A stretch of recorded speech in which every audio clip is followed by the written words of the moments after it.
Good morning. You're now with us here at KCR, Kingston Community Radio, airing on FM 92.5 and AM 920, WGHQ, Kingston, New York.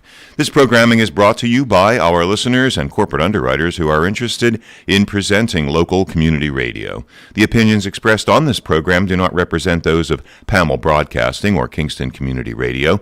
Listeners are encouraged to send in $10 per month to help bring this program to you. Mail your contributions to Kingston Community Radio, Post Office Box 4364, Kingston, New York 12402. For more information or to donate online, visit our website at mykcr.org. And good morning, this is Dan Gatis, and thank you for sharing the morning with us and being with us on this Thursday, February 17th. It's 41 degrees as we start out the day today, and we'll be right back after these messages.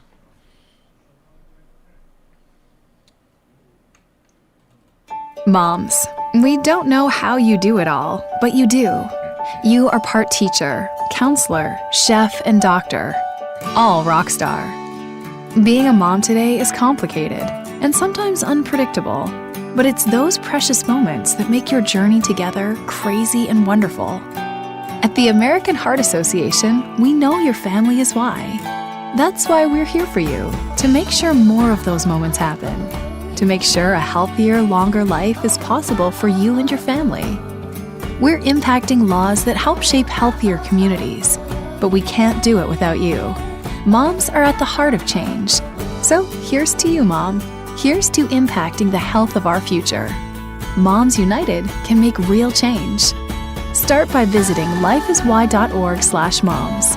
The American Heart Association and the American Stroke Association. Life is why.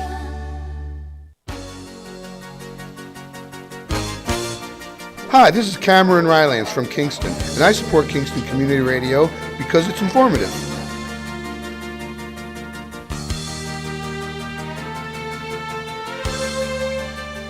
You're listening to KCR, Kingston Community Radio, AM 920 and 92.5 FM, and streaming online at mykcr.org. Talk Radio. Your call-in number is 331-9255. A little bit about the weather and forecast for the upcoming few days.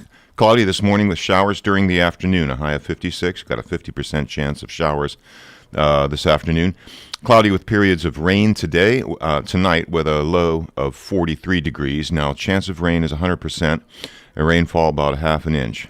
And there's a wind advisory, Mid-Hudson Valley wind advisory, 10 p.m. this evening until 9 a.m. tomorrow morning. Secure outdoor objects. Southwest winds 20 to 30 miles an hour with gusts up to 55 miles an hour. So be wary of that. And then Friday, partly cloudy skies in the morning with a high of 49 and temperatures falling to near 30 during the day. And Friday night goes down to 18 again. Mostly clear sky with a low of 18. Now let's get to the on-air studio with Lawrence Maxwell and Don Williams to start us out. Good morning. Good morning, Dan. Good morning, Don. Good morning, Lawrence, and good morning, Dan the man. How are you this morning? We're all good. Okay, on this side of the wall. This side of the wall? Yeah, that's true. You are on that side. Did you happen to listen to Friday's show? Because I went skiing and I didn't hear it, but apparently I just heard about it yesterday. You and Mario? No, opposite you and Mario are Dan Gruner and Fran DiPietro. So Sal Guido was supposed to be the 8:30 host last week. He couldn't come in. So apparently, from Mariners. Sal from Mariners was supposed to be not a host. He was supposed to be the 8:30 guest. He couldn't come in, so he sent a comedian over. Rich Schultes, Right, so I didn't get to hear it, and I went back to listen to it on tape. He was literally performing. So he was calling. Amazing. He kept referring to Dan. He's like, "Who's the guy in the cage?" Yeah, exactly. So my mom was explaining it to me, and I'm like, "Oh, it sounds kind of funny or whatever." So I actually went back and played it yesterday on the thing, and he actually was pretty funny. He was amazing. Yeah. He was But hilarious. Sal was supposed to be the host or the guest, so he's like, "I can't make it." So he sent somebody in his place, which is usually unheard of. He stood in incredibly. He was hilarious. That is Rich Schultes. That is right. Is a force. Is he? He's a local. He also the name Schultes sounds like a local name. Schultes is a common name. Not a common name, but a name performs that's around familiar. here and all that. But he spends most of his week performing in the city. Does he really? Boy, I'll tell you, that's a tough life. Yeah, you know, it is. to be a comic and stand in front of a group of people and tell jokes, not knowing if in any instant you're going to bomb and Right. nobody Or laughs. you could have a tough crowd, and they're just not into your dry sense of humor or whatever it is. At least the crowds have stopped throwing rotten tomatoes at Yeah. you. Or it's better to go to a crowd where they're maybe getting a little sauced up, so they're a little more in a lap. Does that happen nowadays? I don't know. But improvs, right? The Bananas in Poughkeepsie, they serve booze, right? I've been at Kennard I on a would say. Tuesday night occasionally. It gets pretty funny Gets there. It gets pretty crazy at the bar. Pretty darn funny at the bar. I would never sit at the bar. Well, maybe once or twice to eat when the tables are full. Dan is looking at me like with total I was disdain. going to say, because you've almost taken over the Bell spot, because You know, every time I sit, for people, there's something about, maybe because of the nature of my employment, I don't like having my back to a door. To a door, yeah. I remember when we went out after the Happy Christmas fun, you're like, I'm sitting in the corner. It I'm like, happened to me when I was a young assistant back in, I think, 79. And Mike Kavanaugh was retrying Harold Königsberg. Königsberg and Salvatore Sino ended up executing Anthony Tony Pro Provenzano and burying the body up here. That was a big trial. Tony Pro, the guy from The Irishman, that same Tony Pro? The union guy. Tony Pro, the Teamsters. Yeah, the Teamster guy, yeah. And you know, all the Jimmy Hoffa stuff and all Yeah. that. But anyway, they tried it here in Ulster County. He was murdered, they believe. Body has never been found. But he was murdered, they believe, down in New Jersey. And then transported here. Began to be buried in Kerhonkson, where a neighbor saw, questioned what was happening, which may not be the brightest thing to do under those circumstances. Yeah. But then the body was taken back up and then moved to another jurisdiction, and Hoffa's body has never been found. Wow. And I remember I was a young assistant district attorney, and Königsberg was one of the two that actually executed the deceased. And it was being retried because there was a jury selection problem the first time, and something happened, but it was being retried. Kavanaugh sent me in to pick the jury because Königsberg was representing himself. But having said that, What year was that? I think it was.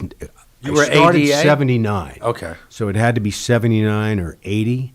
The Provenzano trials had occurred previously. Provenzano and Königsberg were convicted earlier, I think in 77 or 78.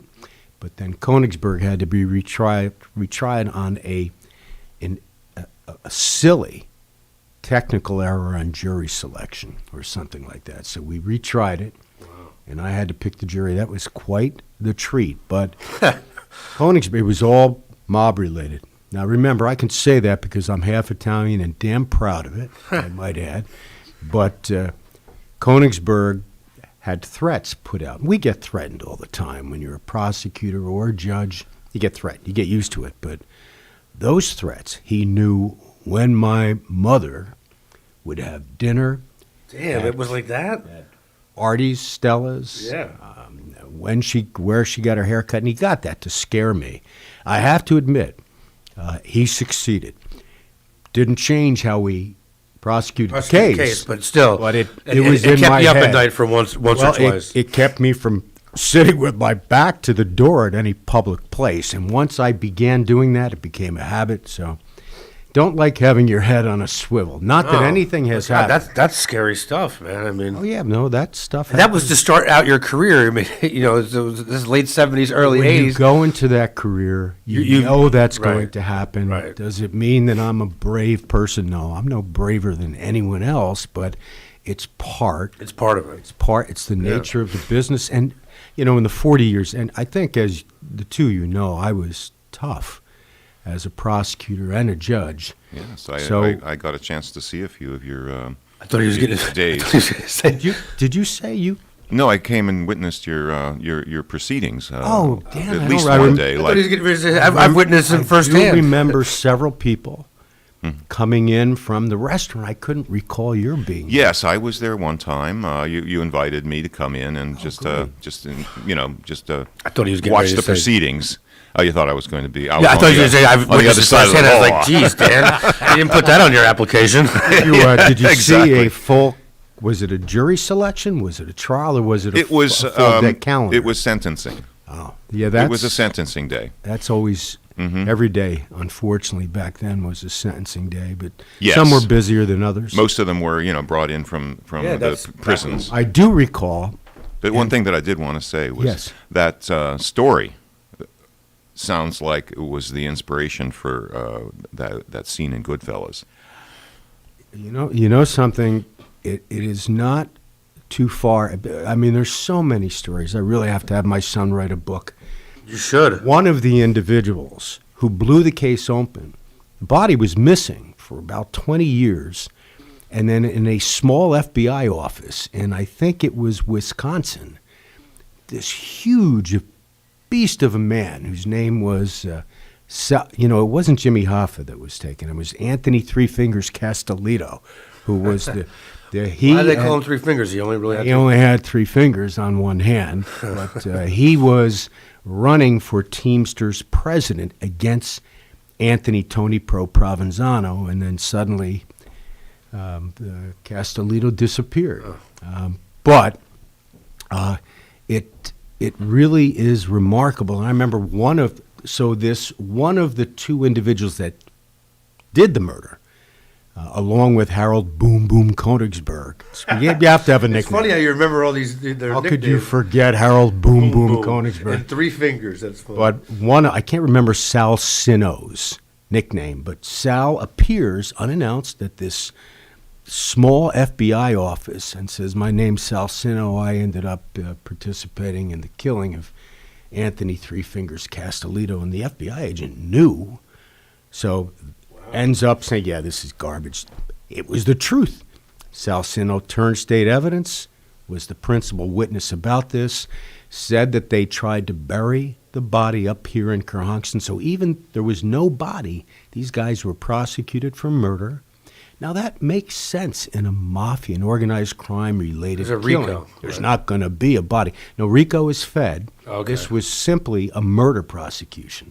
But you have to corroborate. You have to show, if you can't produce the corpus, you have to have some other evidence that shows the murder happened. Sal Sino was a participant. So he testified. So that's how they got They snuck him in the back of the courthouse on the day of his testimony. right here on Wall Street. Right on Wall Street. I don't know about snuck him. They had He's a big dude. they had agents up on top of the banks. Really? Oh yeah, it was.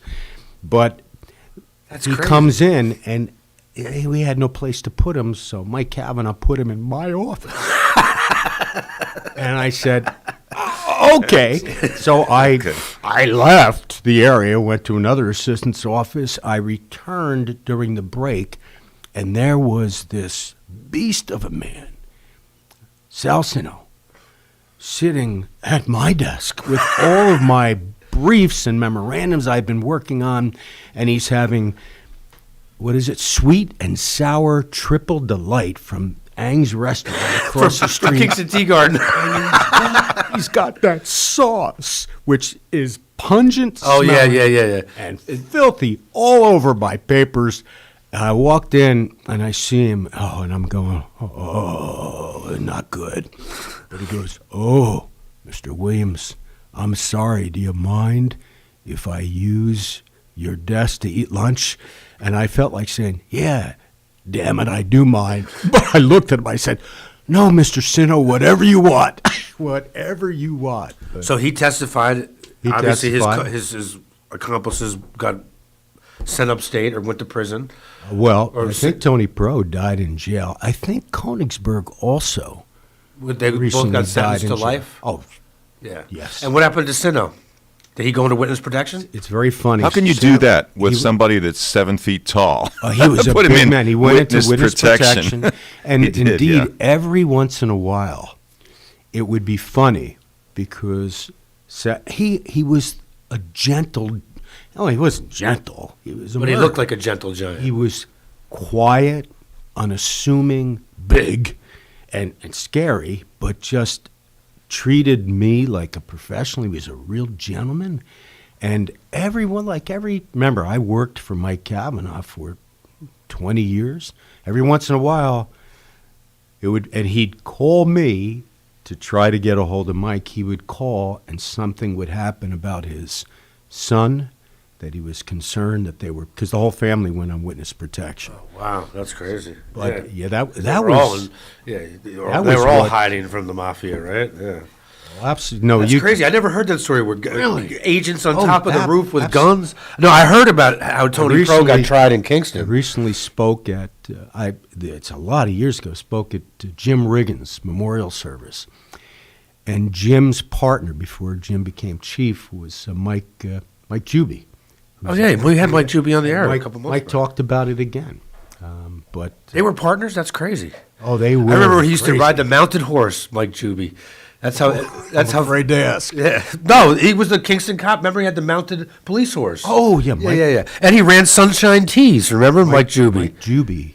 Yeah, and now he's Jim headless Riggins horseman. together were two of the Yeah, best I like it. Mike detectives. Juby's a nice guy. He donated. He's a great guy. He made a very nice donation to the Happy Christmas Fund. So Mike Juby's a great guy. Was a great cop. Good cop. Yeah. So speaking of cops, our 7:30 guest is Joe Sinagra. I'm sure Joe's got a lot to talk about. He's got some stuff. Speaking of bodies, I didn't even know about it. I must have missed it. I read about it in the Post. I'm like, Saugerties, New York. I'm like, Yeah. wait a second. Yeah, about the little baby and the. Yeah, I'm sure Joe will. Yes, I know we can't probably elaborate on it too much because it's an ongoing case. I believe Joe already has, but that's okay. Joe is He's the chief. not afraid of a microphone, and he's a bright guy. I tell you, every He's a time good- I ask Joe to come on the cop. radio, unless he's like out of town or at some kind of police training or some kind of Chiefs Academy class or something, he comes in. Joe is a You know, bright, and yeah. bright, hardworking guy, extremely honest. If there could be any criticism of Joe Sinagra, it would be that he would arrest his own mother. Well, Yeah. Joe's by the book. yeah, he is by the book. Well, we love having him here at KCR. He's and great. And a yeah, good he guy. always fills in. He's been a big part of the Happy Christmas Fund. He's on the first Wednesday of the month with all the other top cops, Figueroa and Juan Figueroa's Juan Figueroa, gentleman Kyle else. Berardi, Mario Restivo. Mario Restivo comes on. Yeah, they all come on. And Jid was on yesterday. guy. Jid, Who? Jid, Oh, Jid yeah, Tinty. Jid was on yesterday. We had Jid on once earlier as a guest. It was fun. Yeah. Actually, maybe this would be the time to talk about it. Starting March 29th, KCR is going to be, and I was going to talk to you about this because we're going to do something. KCR, once a month, is going to start doing live remotes from different places in the morning. Okay, so our first live remote is going to be March 29th at the Elks Lodge in Kingston on Hurley Avenue. Great. I was going to let Cam and Nina announce it. I'm not going to go through the details because me and Cam got to work it out. Tomorrow's Cameron's birthday, and then we're going out to dinner on Saturday, and we're going to work out the detail. Great. But once a month, we're going to go to a different business or a different organization. So in April, we're going to Jid's Farm for syrup tasting. Jid Tinty has a maple. Syrup farm? Oh my Oh, he's God! a Yeah, huge business. He has Dude, he has he a makes- huge operation with it's with maple gigantic. syrup. Like it. He trumps almost everyone else Yeah, when it comes to he the. makes Jid, I really like yeah. Jid Tinty. Egidio Tinti makes great maple syrup. He's got his son doing it, his wife. most of it goes to the family and He friends. brings and things like pancakes that. and waffles in here second. once a year. Oh, Jid yes. Tinty, the person that was assigned to me when he was a young cop, wet Yes, behind the makes ears great on the maple Larry syrup. Whitehurst case. Oh, I remember that. And case. Jid Tinty makes all this maple syrup, and I have yet to receive any.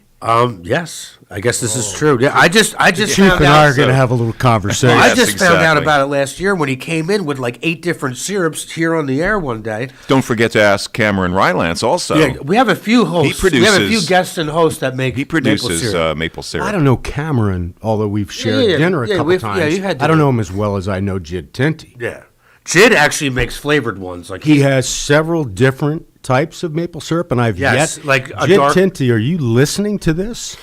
I have yet to receive. I'll pay, but it's certainly. And you know how hard it is to make maple syrup. Yeah, he apparently Jid and like Cameron Rylance, they have abundant of maple trees. Cam has it at Camp Rising Sun, and Cam actually goes out and taps every tree and goes and leaves little buckets and collects them. I think Jid is a little more sophisticated because he's been doing it for a little longer. But Cam goes out. The cut of sap to syrup is 40 gallons. 41 gallons to one. 40 You have to cook it, then you have to shock it, you have to cook it, let it cool. If you're listening, you could call in and explain the whole syrup process. But anyway, we're gonna go do these things. So our first two shows, the first one is March 29th. It's a Tuesday. It's at Elks Lodge here in Hurley Avenue, and then the second one is April 20th at Jid's Farm out in Stone Ridge. So I said to Jid yesterday, I'm like, you got a landline? He's like, no, I haven't had a landline in 15 years. What do you need a landline for? And I'm like, well, you need a landline, dude. I was like, my mother still has one. You got to have a landline. What happens if you got to have one? He's like, all right, I'll get one. I was like, wait, if you want to It's probably still there. I was like, if you want to broadcast. I know it's still there in my house, I was like, go but I don't plug use something in. I was like, I have one. Yeah, right. You got to have a landline. Yeah. You should. It's there. Yeah, because it's you there. can- It's you just can- it's might have to dial grandfathered in your 911. house. I can preview all of the calls that come in. Oh, that's true. on the Caller landline. ID. That's true. Can't really, at least I don't know how to do that on my cell phone. Well, no, some of them will just come up unavailable. You won't know if it's a friend or if it's a potential spam or something like that. Yeah, I guess so. Be that as it may, we're going to start doing live remotes once a month during the normal show hours from different host locations. So our first one is going to be at the Elks Lodge on March 29th. Our second one is going to be at Jid and Elise Tinty's farm out in Stone Ridge. And they're going to, and that's going to be right up, because the syrup season, we're approaching the sap. The sap comes out of the trees in the spring. Okay. And we're rapidly approaching that. So they normally come in here with pancakes and waffles and yeah, dude. I probably have failed to say this, but I've known Jid forever. I have yet to receive any syrup. Maybe you just never have asked him, because he's got some I- great I- syrup. you I mean, know, Cameron Lawrence, Rylance makes syrup and honey too. Far be it from me to ask anyone for anything like that.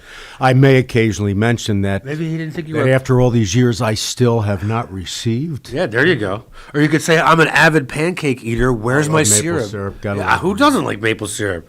What is the difference? We'll have to ask Jid because you always hear about Vermont maple syrup. Yeah, Cam, if you're listening, please call in and tell us the difference. There's a difference between the ambers and the colors. I know and that. stuff like that. I don't. It might have to do. You can with, even get the same. Yeah, you can get dark amber and you can get light amber, and even it might from have the to do same with region. with the cooking. It might have to do Yes, with that the cooking too, process. and Cam would know all that. obviously, we were making different kind of maple syrup on this side of the river than on the other side of the river, because the weather patterns and everything have an I effect assume on the it's a little trees. colder in Vermont. It must have something to do with Right, the climate. yeah, exactly. Much like I mean, but it's still a maple. grapes It's with still a maple wine. tree, though. So I mean, Yeah. yeah, but But it's like grapevines. yeah, I was about to say with wine. I think so. I think so. Oh yeah, Don. that makes sense. Yeah, Yeah, absolutely. yeah. California That's grapes are sure. different than different. grapes grown take in If you're Italy. on the Same- east slope take- or the west slope, you're in a different same grape. You got a in different. fact, You in got France, a different from what I product. understand, never been there. Same grapes, just like 4 rows over in the Bordeaux region, will be completely different because the soil is more Yeah. stony or something. So Well, it's just amazing. like our corn here in Ulster County, all right, Which is the best Which in is the the world. best, and we don't even need to put butter or salt on it. I think, especially with the the butter sugar, wherever they call it, the white and the yellow ones. I go down. This is great. Our half hour could be all culinary delights. It could be. It could all be. I bet if culinary. Anthony Bourdain Oh was still man, I alive, miss he'd him, come man. in. He'd come That's a visit. shame about Anthony Bourdain. Yeah, When I heard how he passed away, I was shocked. people that have psychological issues. I didn't know that because he was like had a great I life. watched. Beautiful I watched No Reservations. I mean, I wasn't TiVoing it or anything, but every time I saw it on the I watched it. I liked used to it. watch- I Yeah, used to liked watch it. it I also. liked it. I watched He would it go into a place that no one knew him. He couldn't speak their language, but food. They would connect on food. You know, you and I would used watch, to think that was You great. would watch that show, and there was a movie out that talked about the Michelin 3-star or whatever, and you watch that. I gained a healthy respect for what goes on in the kitchen at these fine restaurants. Yeah. No, but I was shocked to hear that. Yeah. I mean, I wasn't. I mean, it was sad to see Bob Saget go, but I wasn't shocked when he died. You know what I mean? I don't know much about Bob. I wasn't a big. Bob Saget was a game show host or something. he was the with the little twins. What was the name of that show, Dan? I really don't know. That's right. Bob Saget. I know the name. Oh my gosh, something with family. The Olsen twins. What the hell was the name of it? Remember Stamos was on Olsen it too? twins, yeah. I don't watch a lot of regular television. Oh, Joe God. gets here, he'll know. Joe Sinagra? Yeah, unless there's Yeah, another he Joe might coming. know. But listeners, if you know that Save show that Full the House. Olsen twins, Full House was the name of the show. House. Full House. Full. Yeah. Okay. You know, I'm starting to worry about you, Lawrence. You watch entirely too much television. No, this show hasn't been on the air in years. That's why I couldn't remember it. I couldn't. I remember could it. talk to you All right, about so Fred before we go to Flintstone. break, let's talk about our 8:30 guest. We know, everybody knows Joe. We don't need to talk about him because everybody knows him. Yeah. Who's our 8:30 guest today? I thought it was Clegg. Felicia. I should have. Didn't I say No, you that did to text me to it, but she had like Yeah, three she's an names. assistant district attorney. I spoke to Dave, and I said, Dave, I'd like to have somebody Speak on. of the devil. There he is. Come on in, Joe. I said, I'd like to have somebody on monthly from your office. Can you do that? And he said, yeah, that would be great. And I said, of course, we'd love you, but you could also give some of your assistants some airtime.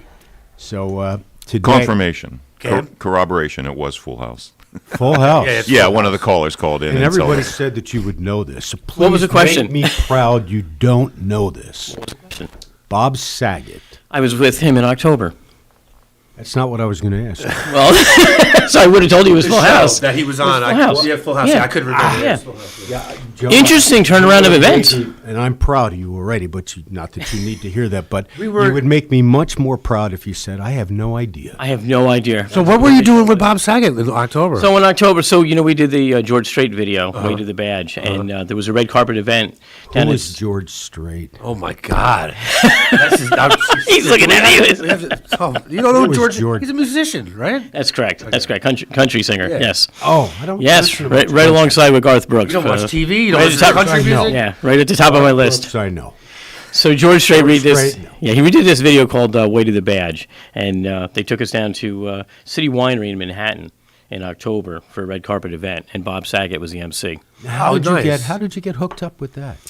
So a guy that I became friends with was the creator of Pokemon and also Cabbage Patch Kids. He's the Both of those I know. I was because gonna say he had a must be daughter. loaded if he created he's those the two things. individual that financially supports our Lights On program. Oh, nice. Yeah, so that's so through him, he's has a what- foundation called Children's First Responder Foundation, and George Strait is a major contributor to that foundation and Cool, supporter. man. Yeah, What are some of his hit songs, Joe? and George. This is amazing. You're here. You have a 6-year-old I can child tell that you. was abducted, found under stairs, and I know. Yeah, I've seen you. I was shocked to read that. I couldn't. I was. Got a little. You've been on the media a little bit about that. Yeah, it was in the Post. One You or were two- I think quoted there's in the one New or York Post the other two day. stories. I would have been yanking you in my office. I know. I can't, and I was thinking about that too. And we're not releasing facts at this time, Chief. But that's all right. What was the? I mean, maybe should we not talk about it or? No, Well, we can talk about. I mean, obviously, the information that we put out there was pertinent information because there's always these are human interest stories, and what I was surprised about, I'll be quite honest with you, when we put out the original press release, I didn't think for 1 second that we were going to get the attention that we received, and I talked to a couple of the media outlets. And I asked them, I said, it's odd, you never know what story is going to get picked up on a wire and all of a sudden become national news. Right. We've had some major stories in surrogaties and never got picked up. Never got picked up to this degree. I think the last time this happened is Because when it was a 6-year-old, maybe that's what it drew I so think much it was attention. a 6-year-old Yeah. found underneath a stairwell. That's what.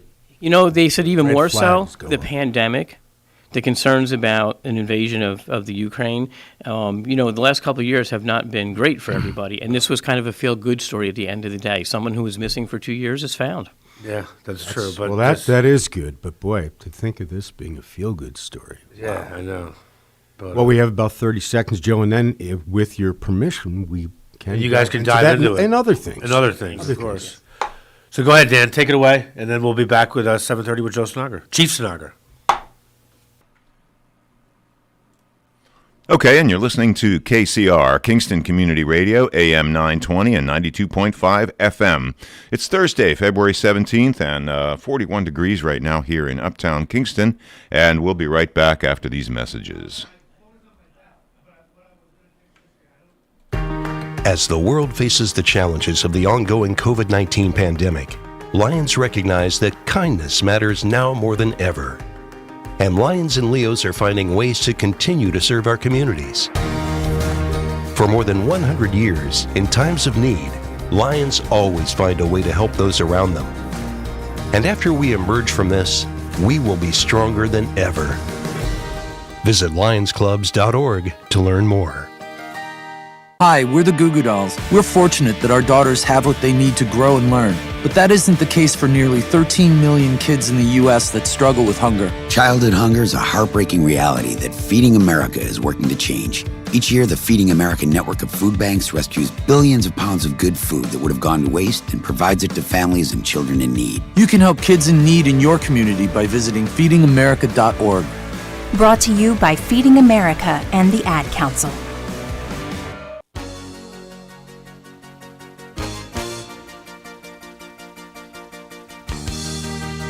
Hi, this is Dina Roy from Hurley, and I support the Kingston Community Radio, and so should you. And thank you for supporting Kingston Community Radio, AM 920 and 92.5 FM. It's 7:31 a.m. right now. It's 41 degrees on this Thursday, February 17th.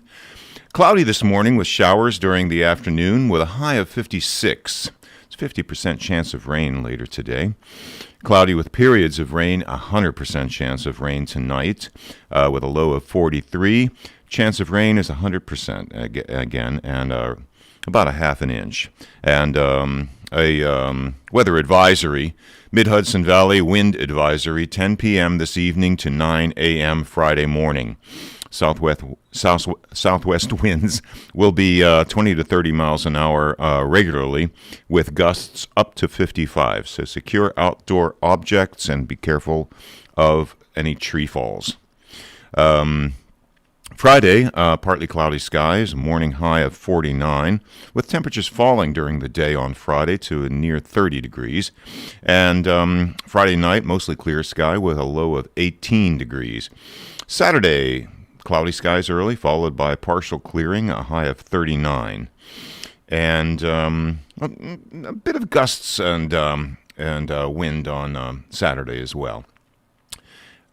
Saturday night, some clouds early, giving way to generally clear conditions overnight with a low of 17.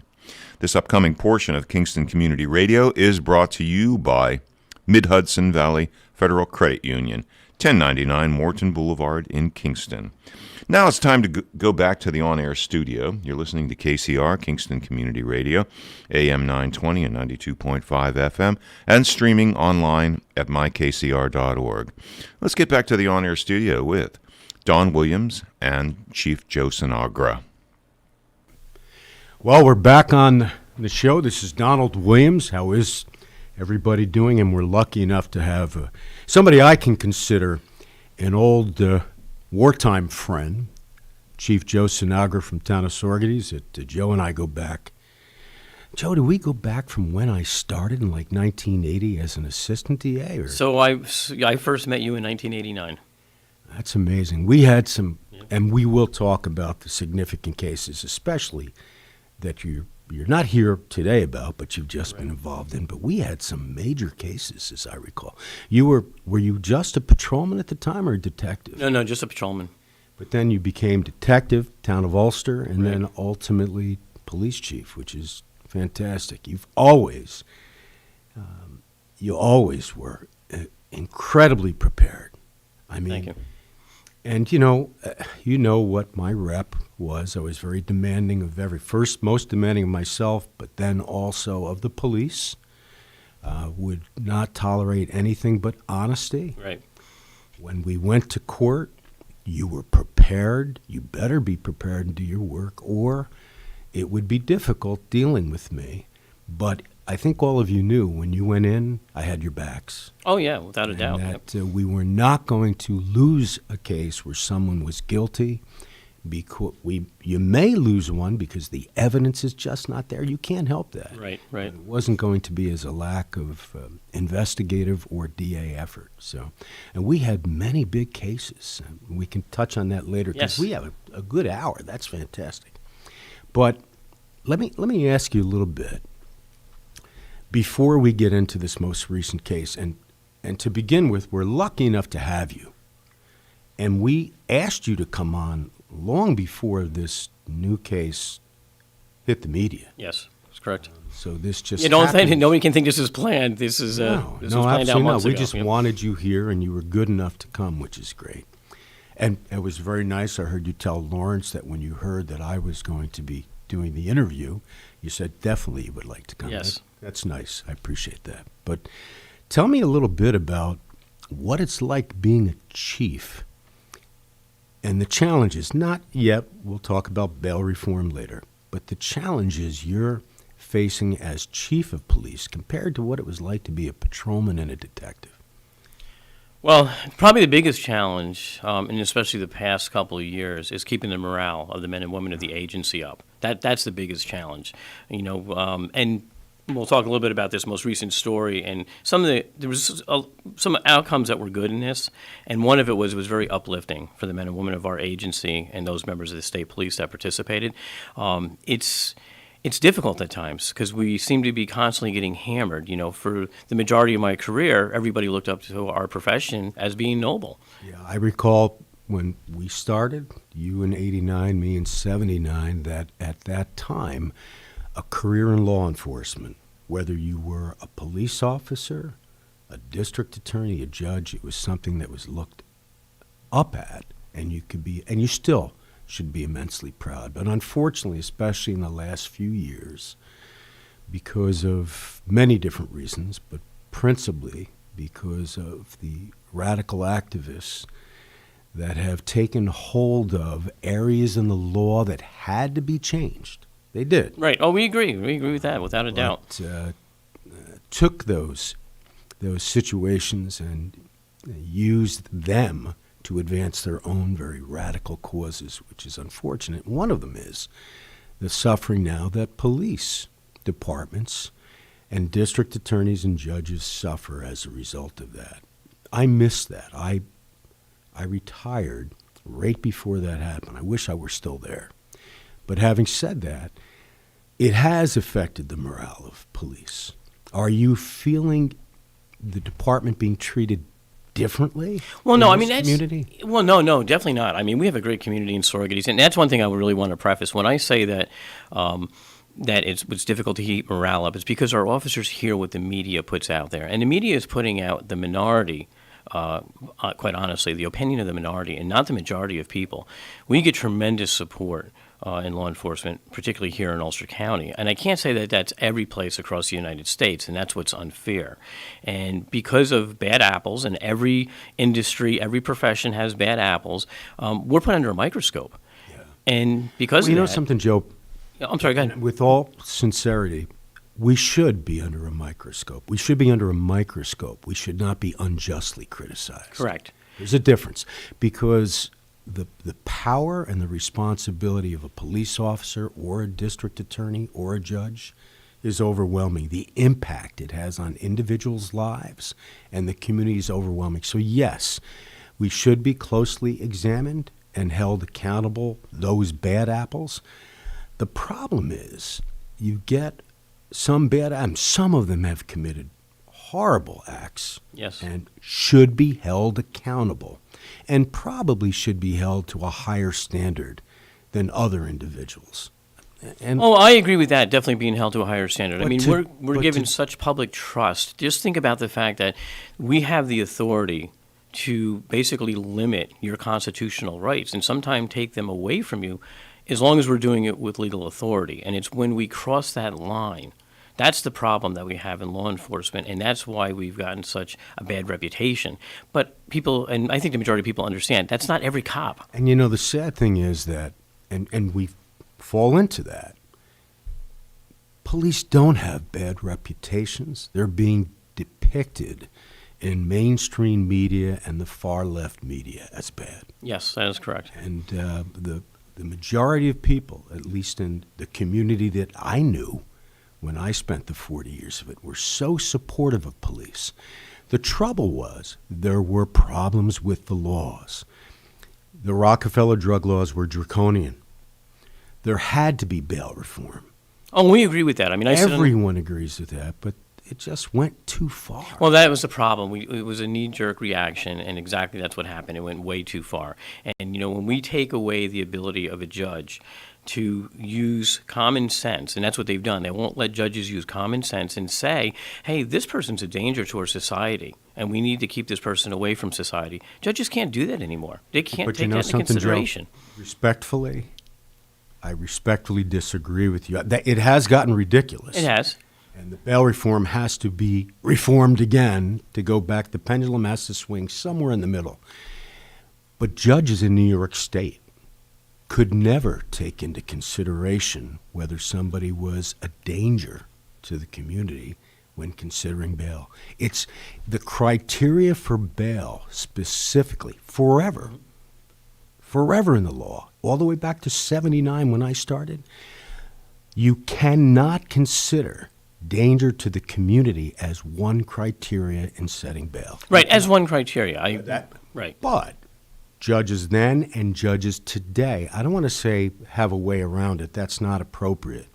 There are other criteria for bail that you can consider in setting bail or setting no bail that addresses that. For example, it's all about whether somebody's a flight risk or not. Right. That's what the criteria for bail is. So you can take into consideration extensive criminal history. You can take into consideration the level of the crime, how serious the crime is, meaning the person, if convicted, faces a more serious sentence and is a greater risk to flee.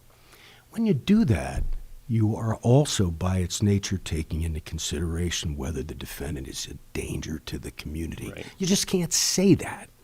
And you cannot specifically state, I'm putting you back in jail without bail because you're a danger to the community. Instead, you can say, you're charged with murder, or you're charged with possessing a loaded handgun. You're facing 25 years or life in prison.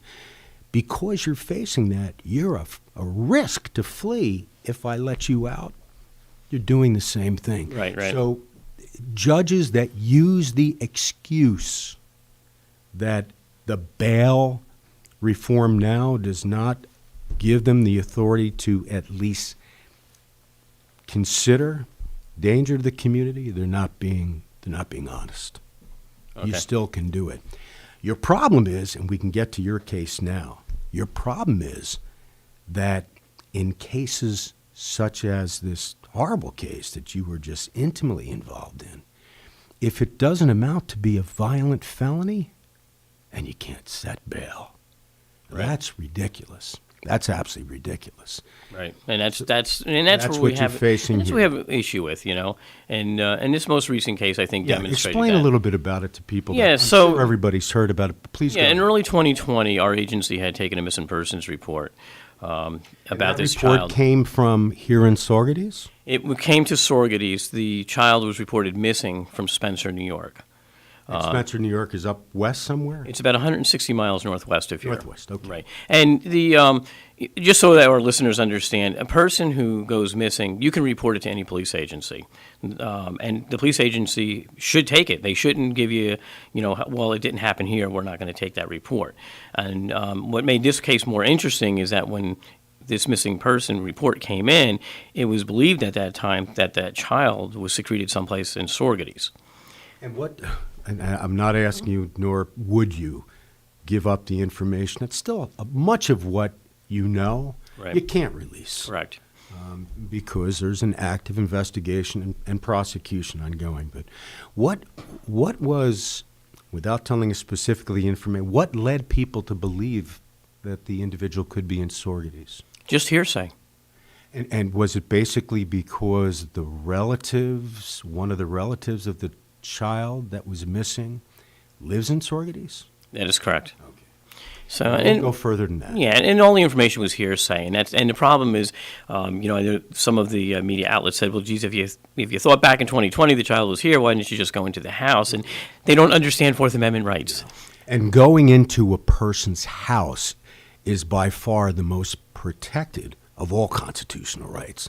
So other than eavesdropping, listening to conversations by telephone but in order for you to go into somebody's house, one of two things has to happen. You have to get their consent.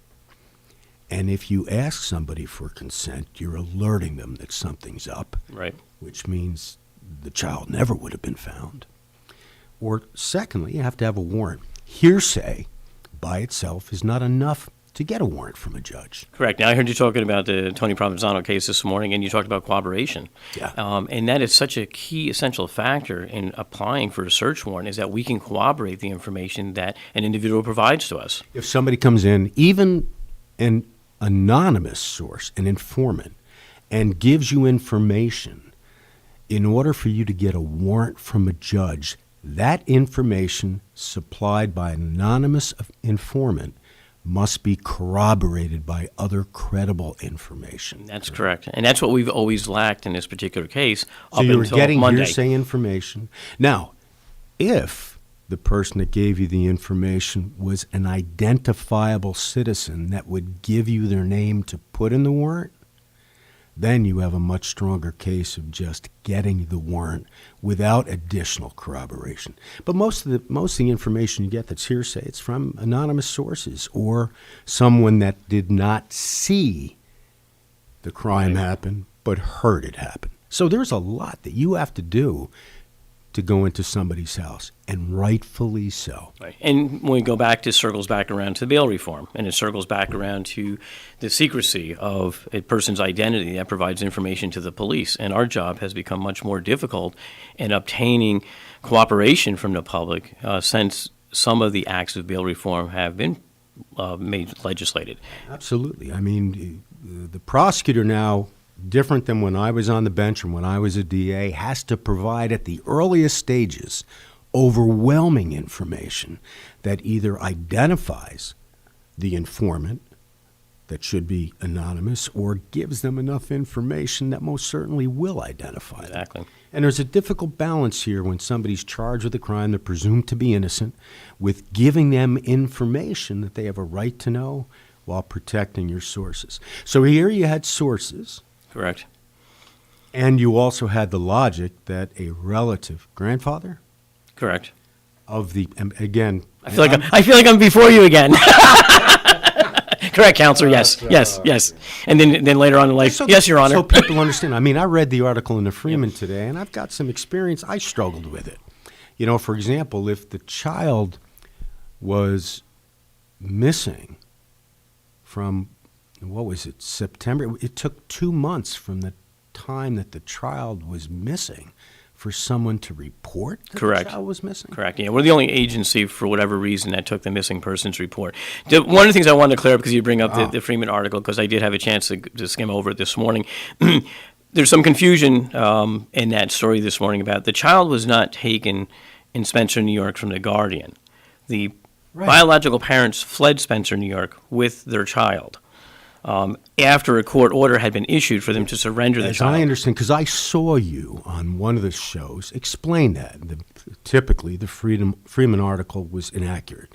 But the story, as I understand it from hearing you, is that the child, there was an order placing the 6-year-old with other legal guardians, and before the child could actually be placed, the parents allegedly fled with the child. That is correct. That is correct.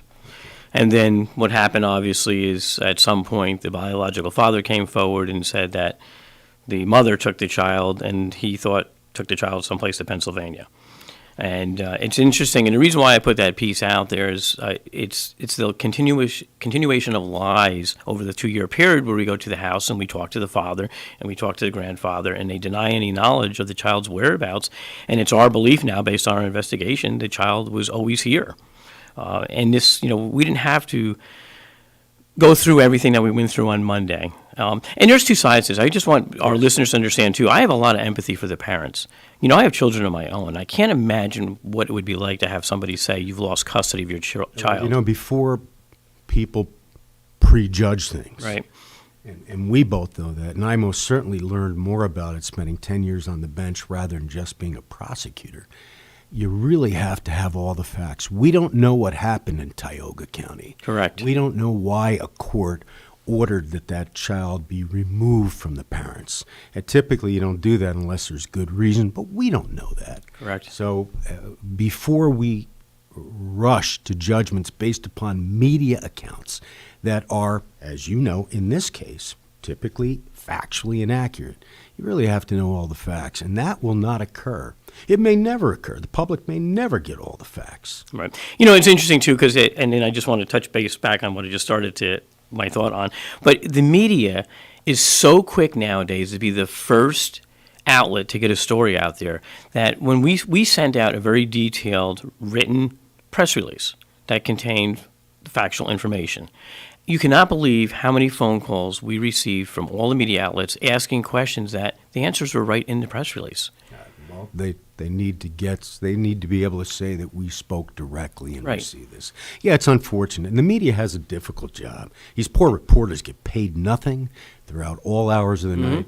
But it really, honestly, it's irresponsible sometimes, the factual reporting that's inaccurate. And we both seen that in the Right, and then we have what I call the societal media, and you have people that are posting opinions rather than facts, and on Facebook and TikTok, and it's crazy, it's bizarre, and how fast everything gets whipped up. And it does great harm to everyone. It does. But going back to my original thought, I spent 5 years working for, then it was called the Family Violence Unit, which is now the Ulster County Family Child Advocacy Center. Remember, I created that. That's correct. That's correct. That's why I bring it up. And working in that unit, we had many cases where there were court orders that children had to be removed from the household and put into care and custody of a third party. And that was done not to rip families apart. It was done so that the system had an opportunity to bring services to the biological parents, and whatever the deficiencies were, once they were corrected, those parents could then get custody of their children back. Which is the whole theory of family court, is Correct, to keep, yeah. whenever they can, the family together, unless there is a danger to the children. Correct. And the Family Violence Unit, but we'll get back to your case, the Family Violence Unit was put together principally to have police officers work with social workers. And you may remember, I think you were involved with that when we first started that, Joe. I came into that unit in the early 2000s. Okay, so we started it before that. Yeah, it would have been Kingston Police in Chief New of- Paltz. Yes, and Jamie it was McCoy. just getting people from Family of Woodstock, the Department of Social Services, and police officers together in my office and have them get along. I felt like I should be wearing a black and white striped referee shirt because that's what would occur. Yes. But it worked, and now you folks work together wonderfully. Oh, it's as seamlessly. one It's group. like it's been here forever. And people are held accountable when they have to be, but at the same time, you also, I should say, no longer do it. Take care to try to keep the family unit together, which, in my opinion, another time we'll talk about it, is one of the reasons that we are facing such horrible crime in today's environment, because the family unit is not together. You're correct. However, So back to your here's my thought and my opinion on this. And again, like you had just said earlier, we don't know all the facts of why the children were removed from the parents. But I know from my experience in the Family Violence Unit that when parents were given the opportunity to correct those deficiencies, they did get their children back. So in 2019, when this court order came out, if the family had just complied, today there's a good possibility they would have custody of their children, and we wouldn't have went through this. And again, we don't know the particular Right. case, but it takes a great deal for any judge, even a family court judge, to order a child be removed from the parents. Right, Because exactly. that has a devastating effect on the child also. So we can't rush to judgment. Correct. But having said that, knowing how the system works and knowing how much it takes for a judge to order removal, something was not good. Correct. So now the child is here. Child is here. You get the tip. Ultimately, and I won't ask you to give this away, although you're going to have to give it to the defendants pretty Correct. soon anyway. You were able to confirm some of the hearsay in a sufficient basis, corroborated, you can get a warrant. Yes. This is the part that I find extremely interesting. Who is the detective? You did a search of the house. You search the house. The grandfather was misleading, along with other representatives of the family, allegedly. Mm-hmm. It's still simply a charge, and there's a presumption of innocence. However, at some point, what I read was a detective noticed something out of the ordinary about the stairway. Correct. Yes, Detective Eric Thiel. Oh, Eric Thiel's a good cop. Yeah, he was actually a City of Poughkeepsie police officer that we were able to recruit and bring into our agency about 5 years I've heard ago. Good things, and I think he did appear in front. He was in front of me when I was on. Well, when I was a sergeant in town of Ulster, Eric Thiel became a patrolman. Okay, so the name is very familiar. So he's been for around. Good reasons. Great. Yes. So what was it again? You know, just taking a look at the staircase, he said when he was went up and down the staircase, when he looked at it, there was something that was off. He said he couldn't put his finger on it. When he was looking closer at the staircase, he could see that the screws had been removed. It appeared to have been removed a number of times. There were screws missing. There was holes and no screws in it. And then when they actually started physically taking some of the screws out of the staircase, they realized several screws were stripped. And then they noticed more inconsistencies in the construction of the staircase itself. That's great. Yeah, he did an awesome job with that, and it's kind of funny because as a police chief, you tell your guys certain things, and one of the things I said to them when they went out to do the search warrant is you do not come back without the girl, and so I think they felt a little pressure. And speaking to my captain, who I sent to the scene to oversee the search warrant, Who was your captain now? Steve Filak. That sounds familiar to us. Yeah, he was a longtime resident of Saugerties. He was a village police officer and then became a town police officer, yeah.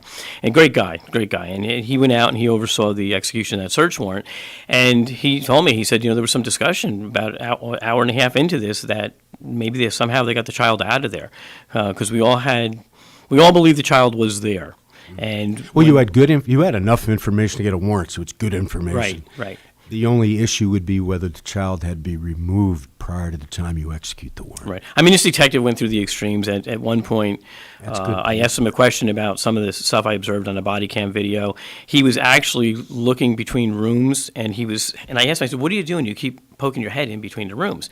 And he said he was looking to see if the walls had been moved away, if there was a space behind the walls, and he was trying to get an idea from one room to the other, did the walls match up? So he was doing his due diligence to see if there was any location that child could be secreted. And about an hour and a half into that search, that's when they came across the steps, and he really started looking at the steps and ultimately discovering the child. And again, explain if you can the steps. I mean, I have visions of Harry Potter. So what I think what people have to understand is you have to visualize this house. This is a 2-story house. We've never been allowed in the basement of this house, and this was the first time that our officers were in the basement of that house. And when they go into the basement, what they found was an apartment. They found a kitchen, a living room, a master bedroom. They found a bedroom off the master bedroom. So you walk through the master bedroom into a bedroom, and it was a little girl's bedroom, and it had the words Paisley on the wall. And Paisley is the 6-year-old child. That's the 6-year-old child that's missing. And there was no reason.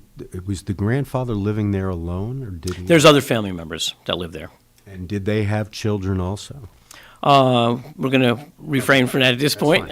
So the issue became that now the questions, now they're hard pressing, and they're saying, look, you're telling us she's not here. This bed's been slept in. There's kids' clothing. Her name's on the wall. Where is she? No, she's not here. We haven't seen her since 2019. They maintained their story all the way through up until when she was discovered. And then after that, they just simply said, we want an attorney, which they have every right to do, and we respect that. Sure. That's part of the process. Our ultimate goal was to locate the child. We found the child. And if you continue to interview any of the suspects after they said they want a lawyer, they can't give that right to a lawyer up.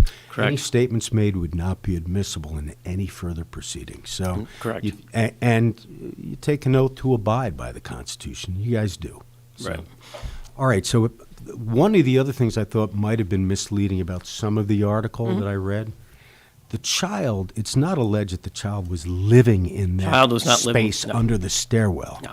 That was simply a location to hide the child and the mother anytime the authorities came around knocking. That's all that space was for. Right. That's, it's one of the reasons I think, we have 1 minute and then we'll pick this back up. Yeah. Absolutely. That went quick. So the feeling or the belief that I think has been out there because of these factually inaccurate articles, the child was not stuck living under that stairwell. No, and I've made that perfectly clear with every interview that I've done. I preface that fact that child was not forced to live there. That was simply a spot for them to go and hide when the cops came around. All right, we're going to take a break, and then hopefully we can go further about this and while we're off the air, I'll ask you what areas you would prefer I not ask about. There you go. Very good, very good. Thank you, Dan.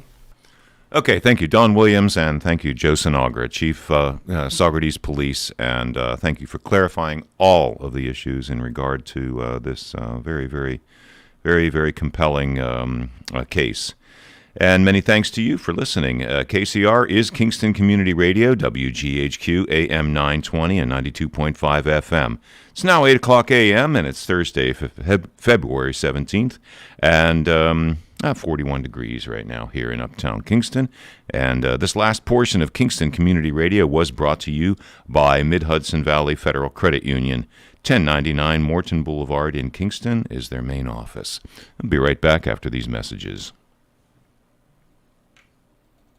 If you came across someone struggling with hunger, how would you recognize them?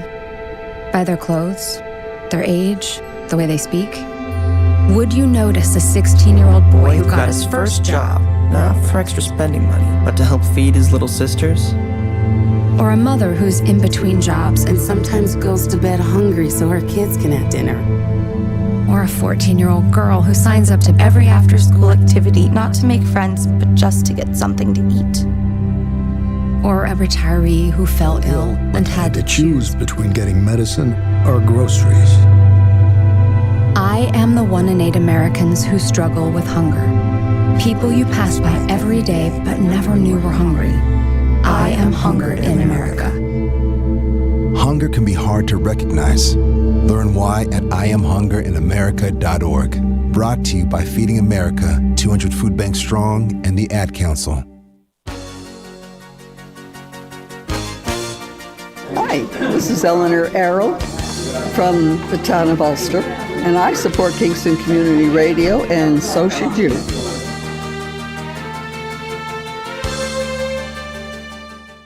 You're listening to WGHQ AM 920 and 92.5 FM. Thanks for being with us, and your call-in number is 331-9255, 331-9255. Mid-Hudson Valley Wind Advisory from 10 p.m. this evening to 9 a.m. Friday morning. Southwest winds 20 to 30 miles an hour constant, with gusts up to 55 miles an hour. Secure your outdoor objects and be very vigilant of possible tree falls. This upcoming portion of Kingston Community Radio is brought to you by Rondout Savings Bank, always working for you and the community, with branches in Kingston, West Hurley, and Hyde Park, and also online at rondoutbank.com. Equal housing lender, member FDIC. Cloudy this morning with showers with a high of 56 degrees during the afternoon, and a possibility of rain is about 50%. Cloudy with a 100% chance of periods of rain tonight with a low of 43. And again, the wind advisory is for tonight going into Friday morning. Partly cloudy skies on Friday with a high of 49. Temperatures falling during the day to near 30 degrees. And Friday night ends up being about 18 degrees with clear sky. Saturday, 39-degree high, cloudy skies early, followed by some partial clearing and more sun. And Saturday night, some clouds early, giving way to generally clear conditions overnight with a low of 17. And let's get back to the on-air studio with Don Williams and Chief Joe Sinagra.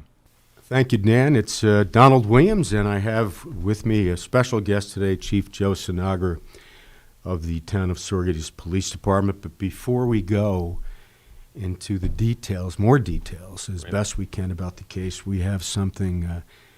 Happy birthdays, right? Happy birthdays we have to do. Yeah. And I don't have the cowbell. I do, but I'm not going to. You're not going to do it? Oh, that's okay. I'm not going to do the cowbell. I'll do the moo. Joe, who do you? So I have a couple of birthdays here. So first of all, we have a birthday wish, happy 57th to Rick, and it's Joe Dowich. Droz Dowich, and it's Drosdowich. These are sometimes like my name. That's why I gave you that one to read, Joe. And Rick's from New Paltz, and a very, very happy 57th birthday to you, Rick, from George and Cammie Fisher. I also want to personally have a very, very happy birthday to Steve Filak, my captain. Today's his birthday, and also to one of my police officers, Sergeant Corey Tome. Happy birthday. How nice that the chief of police would wish the people that work with him and under him a happy birthday. Good guy, Joe. All right, and then we have one more. February 17th, 22. Happy birthday to Kelton Chubb. Love, Anne Marie, your children, grandchildren, and friends. And the winner, the Boyce Dairy Milk House cow pie is indeed, it's not your officers, Joe, it's Kelton Chubb. So congratulations, Kelton. We don't know how old you are. For some reason, Anne Marie did not tell us. But happy birthday, and you can pick up your Boyce Dairy Help Milk House cow pie at 62 O'Neill Street, Kingston, New York. And I have to tell you, it is good. I'm not allowed to eat ice cream anymore, but what do doctors know? So it's great. Enjoy it, and happy birthday. Yeah, well, the captain and Corey couldn't win the cake because if you read the fine print there, anybody associated with the radio station has a direct no. The only reason I agreed to come on this show is so you could win the cake.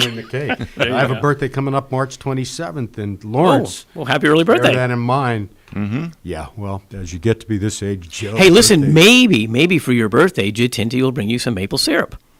Did you hear that? And I'm still stunned.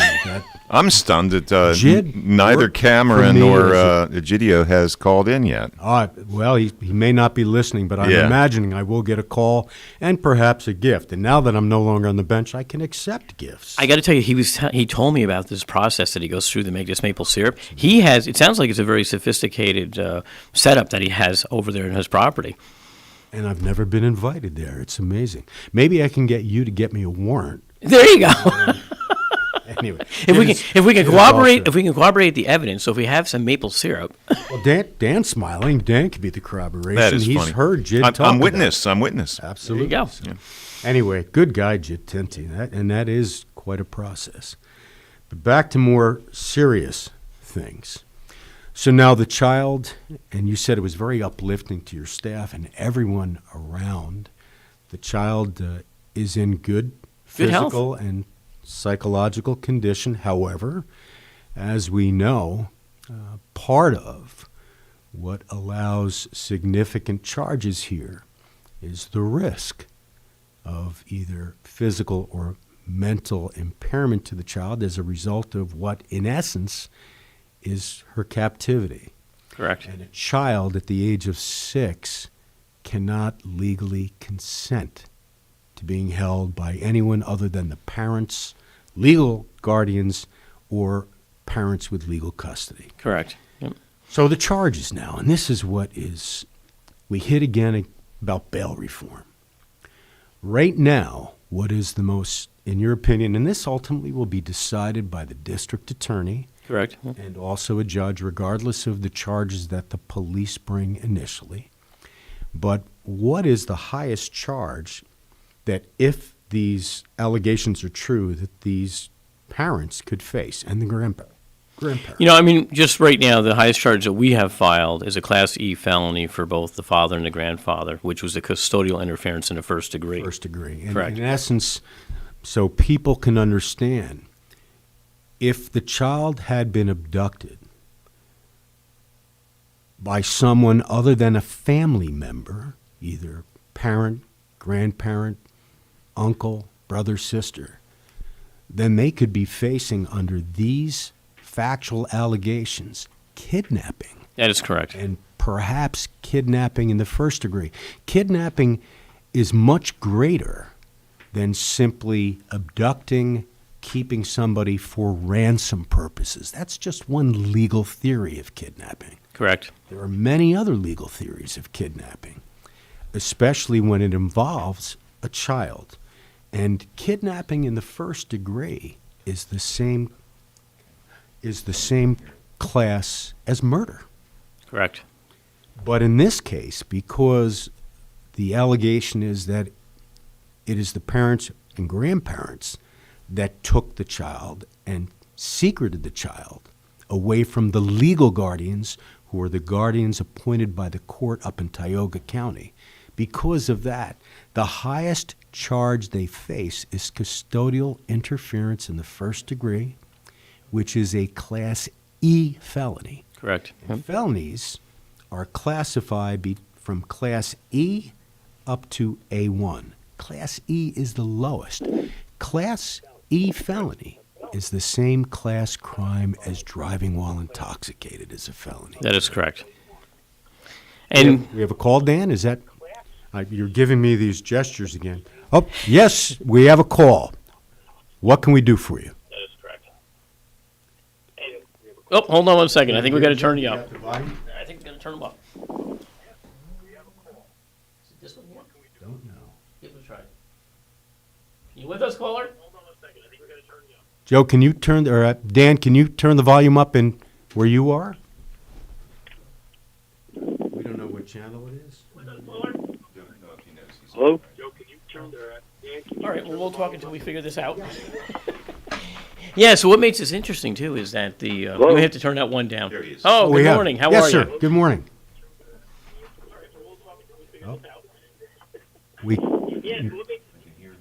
Hello? Hello, Yes. can you hear us?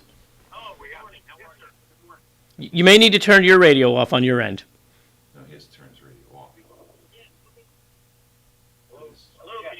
Hello? Yes, we can hear the person saying hello. Yes, you must turn your radio off. That's not an order, by the way. That's just a request. He's watching online. I can tell 'cause of the Okay. delay. You must turn your radio. I'm not on a radio. Oh, okay. I'm looking video. Now, we hear you now, so go ahead, sir. Can you hear us? I think there's a delay because he's online. Chief Sinagra, Yes. when you found her under the stairs, did she have her mouth, closed or something so she couldn't yell? We're not really sure what the situation was as to why she didn't make a sound. I assume that's what you're asking me? We're not really sure what the situation was as to why she didn't make a sound. I assume that's what you're asking me. It's because of the delay, Dan? Yeah, it's 10-second delay online. Okay, so You maybe... know, I'm on the video. There's a Right. delay online. Yeah, my don't- radio doesn't work, so I'm on the other way. Don't watch the video. Just talk to your host and guest. Don't then- watch the video. And then understand it's going to take 10 seconds for our response to get back to you. No, he's on a phone, so he should be able to hear it through his phone. Perfect. But I can't hear him. Okay, perhaps you can try to call back on the I telephone? can't hear the host. All right, why don't you just call back on the telephone and try to turn off your computer, and we'll see if we can hook up. I'm on the phone, but I can't hear nothing on the phone. Okay. Well, can't help you with that. I'm sorry. I'm not even by the computer now. I'm away from it. Well, we hear you perfectly. You're not hearing us, or is there a 10-second delay?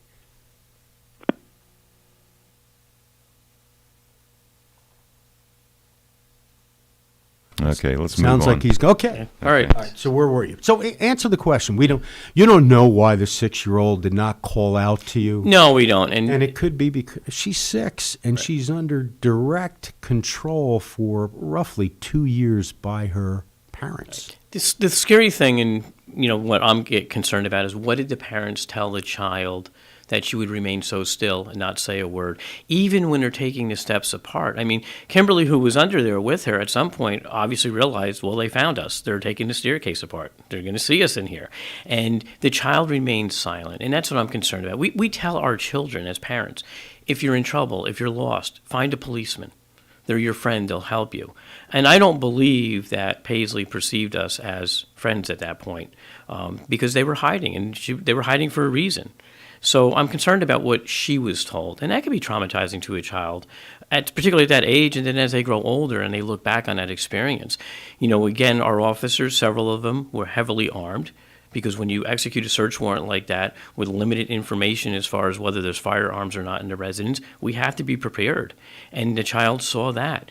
There was a lot of arguing that was going on. They were yelling at the cops, the family members, and she heard all that. So it was not a really healthy environment at that point for her to be in. And that's certainly understandable. And in cases of domestic violence or domestic issues are by far the most volatile for any police officer to respond to, for the participants and also for the police. So that it's most certainly understandable that the child would not yell out to you. And remember, these are still the child's parents. Right, right. She was only appointed a legal guardian. So, Chief Sinagro, was did you say that there was somebody hiding under the steps with the child? Yes, the biological mother was also with the child in that location. Well, she was keeping her quiet.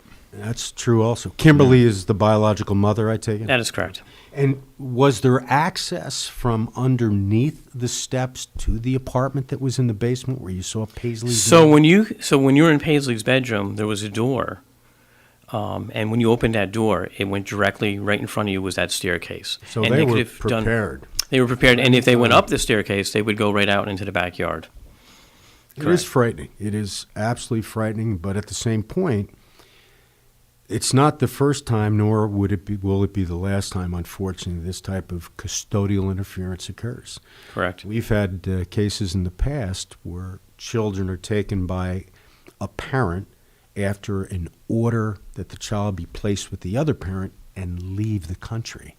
Then you get the feds involved, and the charges are much more significant. Correct. Then you have kidnapping federal charges. But under these cases, a Class E felony, assuming that the facts are aggravating, assuming the facts are accurate, the most that an individual committing custodial interference could receive is 1 1/3 to 4 years in state prison. Is that still the case? That's still the case, but that's rare and far and few between where you see somebody actually get sentenced to that extreme. Yes. Well, nowadays it is. Right. Joe, that always Not was. when we had certain judges. Right. Always the case. But it depends upon how aggravating the circumstances. Right. Allegedly, these are pretty aggravating circumstances. They are, but you know what I hope for? I'm not here to get blood, okay? And I hope our listeners understand that. What I'm hoping for is that the family now starts doing the right thing and complying with the request of whatever the order is. Correct whatever deficiency caused the removal of the children from their household. And hopefully, what I'd like to see, the greatest ending to this, positive ending, would be that the family gets their children back, that they regain custody. And again, great respect.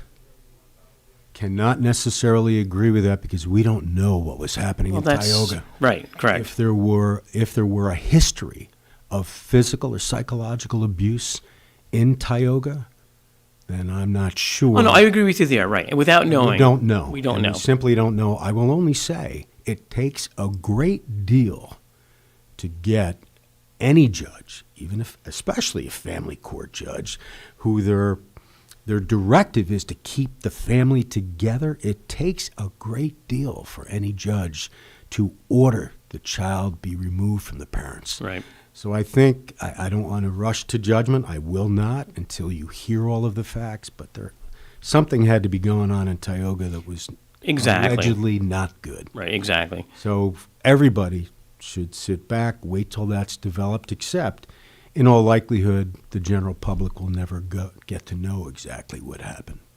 Yeah, in a lot of these cases, you're right. In most cases, we hear the beginning of it, but we don't know how it ends. That's true. That's very true. It ends in basically what shouldn't be, but ends up being the secrecy of the DA, the defense attorney, and the court. Right. And that I don't think is right. Except in cases of children, you have to also be aware of how that will impact the child's future.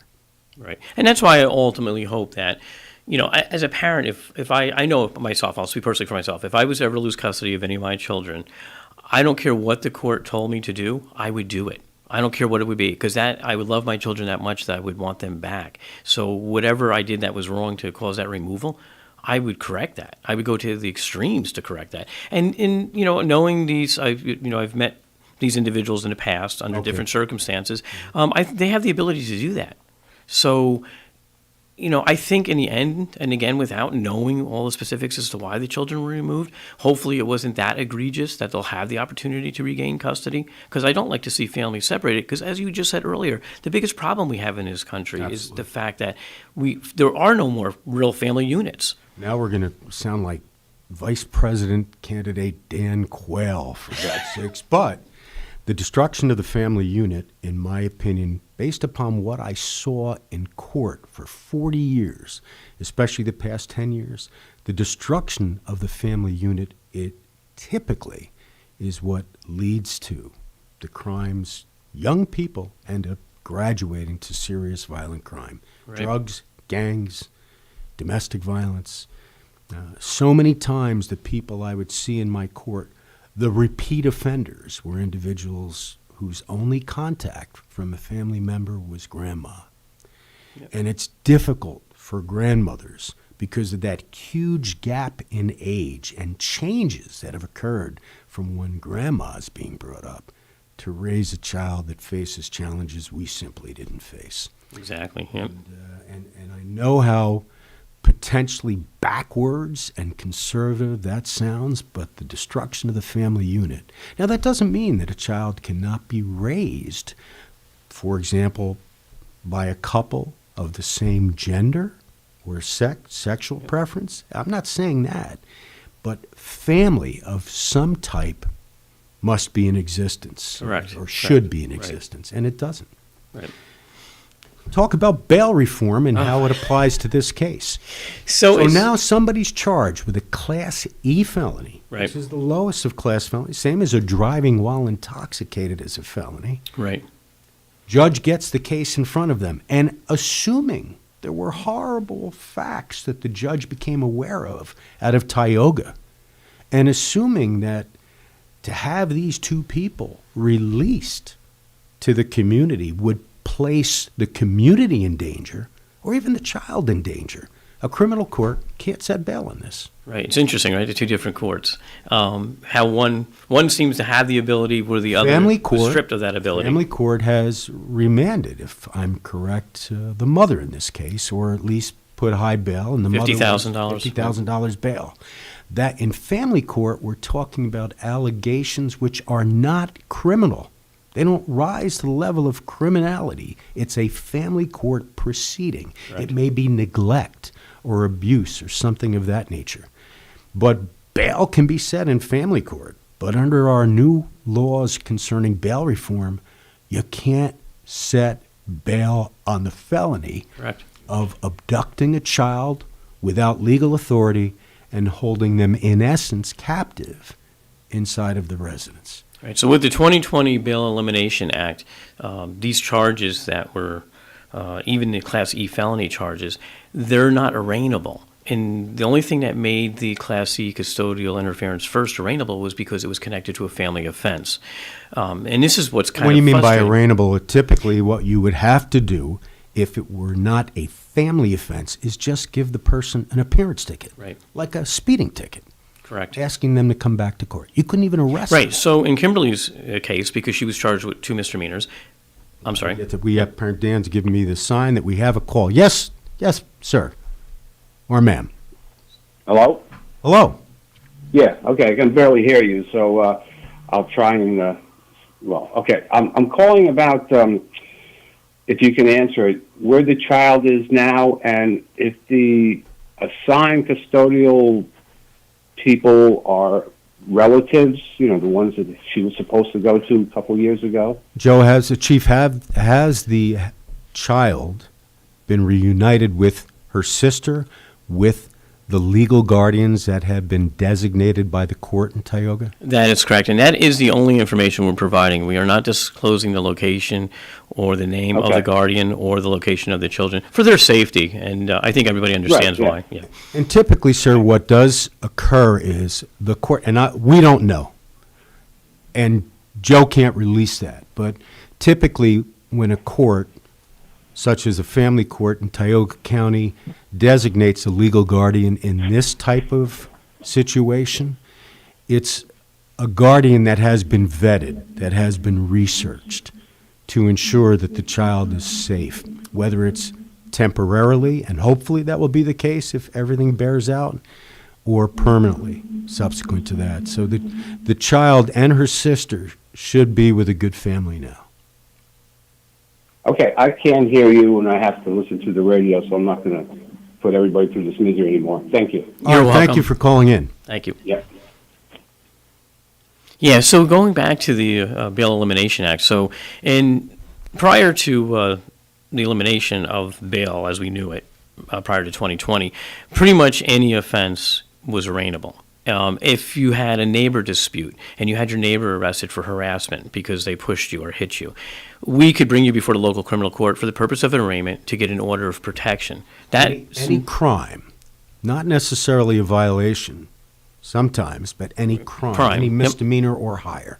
You could, and by arraignable offense, it means you can arrest the individual, place them in custody, and bring them in front of a judge immediately.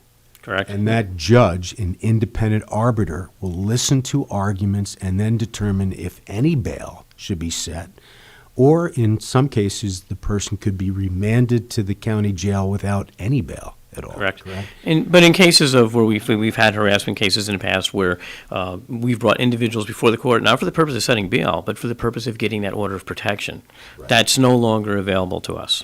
It's just typically, again, the New York State legislature, in a rush to pass legislation that was at that time popular because of activists that grabbed hold of an issue. The bail situation had to be reformed. Everyone says that. But the activists, the radical, not activists, activism is a good thing. The radical activists that seized it for their own political agenda got this legislation passed without truly examining all of the consequences. So in cases of potential harm, either domestic partners or other cases where there really is harm, you can just issue an appearance ticket now under the new law, where before you could bring the person in front of the judge, not necessarily to incarcerate them, but at least then the judge would have the power to issue an order of protection directing at the penalties of more serious offenses that the alleged offender have no contact or communication with the victim or the victim's family. Correct. That can't be done now. Can't be done in the majority of cases. The only cases that we have that ability is when it comes to domestic violence. We can then bring before the local criminal court immediately for the purpose of arraignment to obtain the OP. It's not the OP, the order of protection. The order of protection, right. It's not for the purpose of setting bail because there's very limited instances where a judge can actually set bail on someone. Violent offenses. Very violent, yes. And here we go. Correct. Indeed, breaking into somebody's home in the middle of the night when the people, the owners of the home and their family, their kids are occupying the home, that's no longer considered a violent crime. That is correct. So think about this. Patently absurd. Somebody breaks into your house tonight. They start stealing stuff. You call the police. The person runs from the house and we catch them coming out your front door. We arrest them, we take them back to the police station, we process them, and then we give them what's called an appearance ticket to come to court 1 or 2 weeks later. In the meantime, you're saying, police chief, how do I keep this person from coming by my family, coming back to my house? Well, in 2 weeks from now, when that person appears for their court appearance, hopefully the judge will issue an order of protection telling that person they can't come near you. But the judge can't set bail on that person. No. The person is released. They're released. And we don't even arraign at that time because we can't. It's not arraignable. And if during, God forbid, during that 2-week period, the person goes back, breaks into the house again, steals again, as long as they don't commit an assault or something that would further elevate the crime, right? But they could go back in and break into the person's home for every day for the next 2 weeks, and you can't arrest them. That's correct. Well, we can arrest them, but we can't issue an appearance. Arrest them, give them an appearance ticket, which basically says you must come into court. All right, Joe, we have 1 minute left. This hour went quickly. Yes, it did. What do you want to leave? What do you want to leave the audience, if anything? what remarks would you like to make? Just, I want people to take a look at what happened here on Monday. Because of one community member's involvement, we were able to solve the missing case of a 2-year-old for over 2 years. Or 4-year-old rather, for over 2 years. Get my facts correct. And, you have to participate. I always said the police are the community the police. Want to serve Robert Pale's 9 principles of policing. And that's the only way that we can solve crime. I can't have a cop in every corner or a cop in every neighborhood. But when community participates with their police department, good things can happen. We work together to solve the crime problems. So, and I don't want people to be fearful because of this. We hear all this stuff about bail elimination and about secrecy of individuals providing information being turned over to the defense. You have to take a look at the greater good. And in this case, finding that child was the greater good. All right, Joe. And people must understand the police are there to protect us. Yes. There are issues that occur with police.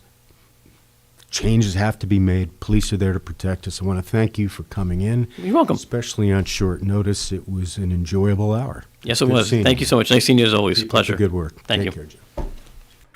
Okay, 2 old friends, Joe Sinagra and Judge Donald Williams. And it was phenomenal to suss out the facts of a very, very, very compelling case. It's now at the bottom of the hour, and you're with us here at KCR, Kingston Community Radio, AM 920 and 92.5 FM. It's Thursday, February 17th, and 43 degrees here in Uptown Kingston. This last portion of Kingston Community Radio was brought to you by Rondout Savings Bank, always working for you and our community with branches in Kingston, West Hurley, and Hyde Park. Also online at rondoutbank.com. Equal housing lender, member FDIC. We'll be right back after these messages. At Central Hudson, we recognize that some of our customers could use a hand from time to time. We have programs designed to help reduce undue stress, get you back on track, and avoid falling behind on payments. We offer payment assistance options, as well as programs for those who are hearing or speech impaired, hospitalized, or using electrical life support equipment. Learn about all our assistance options at centralhudson.com. Never completely ready to adopt a teen. For late nights writing English papers. For your teen's music taste. For dinners, where they talk more on their phone than with you. For the first time, they call you Mom. You're never completely ready to adopt a teen, and you can't imagine the reward. To learn more about adopting a teen, visit adoptuskids.org. Brought to you by the U.S. Department of Health and Human Services, Adopt U.S. Kids, and the Ad Council. Hi, my name's Maggie. I'm from Copiague, and I support Kingston Community Radio, and so should you.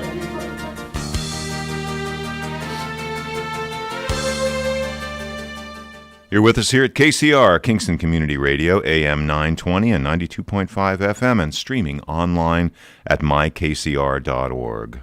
And callers, thank you for calling in today and asking questions. 331-9255. 845-331-9255 is your number to call in.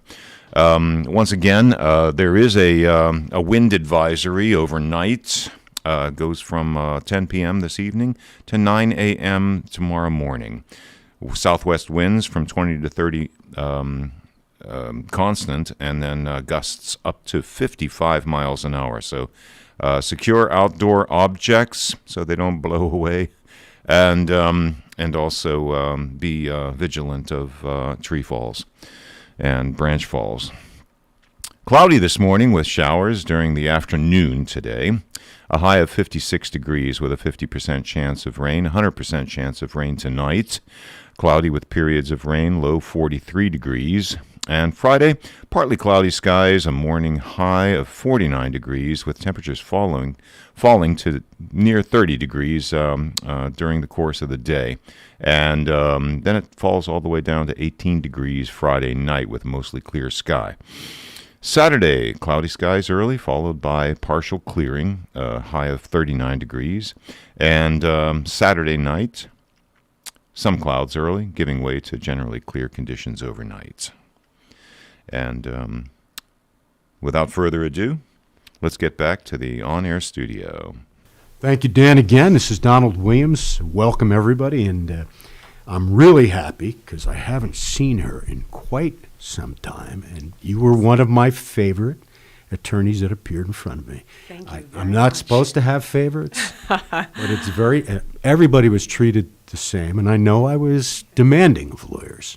That's okay. Didn't matter who you were, I was demanding. But there were some lawyers that came into my court completely prepared, whether they were prosecutors or defense attorneys or assigned counsel, which I think mainly the appearances in front of me was as assigned counsel. Yes.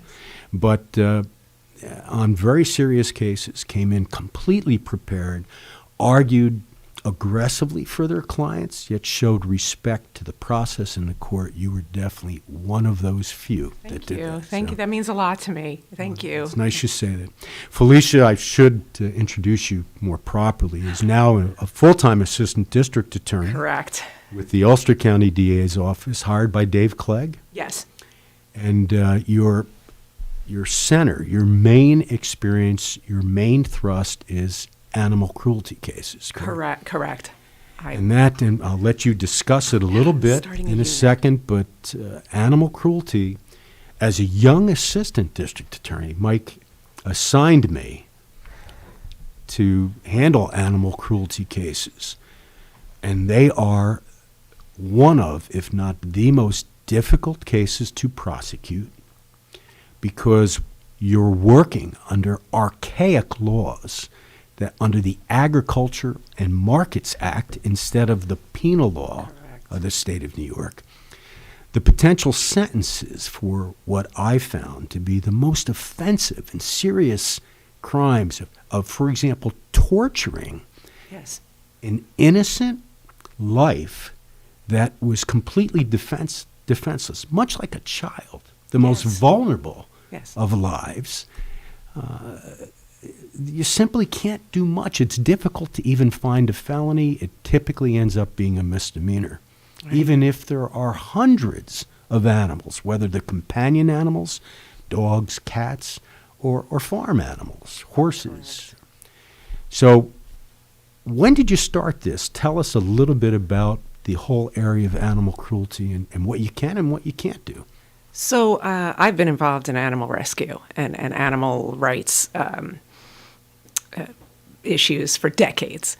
And I very unexpectedly came to work for the district attorney's office in December of last year after I left a career with the court system. The Office of Court Administration, which is the bureaucracy.